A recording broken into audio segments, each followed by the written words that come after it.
喂，不過依家到你講啦，但係我覺得咧，除咗男仔可以做暑期工之外咧，女仔一樣可以做㗎喎。而做咩最好咧？鋪貼最好啦。你係咁話啦，你係咁話啦。計啊！幾個女朋友鋪貼嘅。哦。今次得3萬。唔知唔知買做啲咁咪買咗㗎啦。隨便睇啊！今晚咧，不如去尖東間新開 disco 啦，有 show 睇啊！你唔記得咗我哋今日要錄音㗎？點去啊？係噃。喂，咁聽晚啦，好嘛？聽晚啊！好，聽晚。聽晚。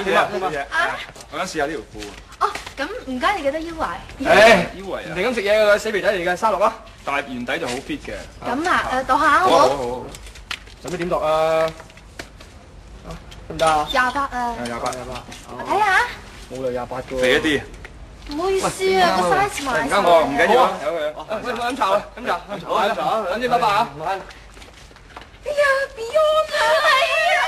喂，講啲嘢俾你聽啊！原來咧，佢哋今晚會去錄音啊！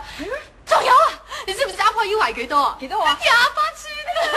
所以喺報貼做暑期工咧，除咗可以試下啲靚衫之外咧，仲可以知道啲明星嘅秘聞添喎。所以你話女仔係咪最啱做咧？好嘢，好嘢，4個嘅主意都非常之 very good。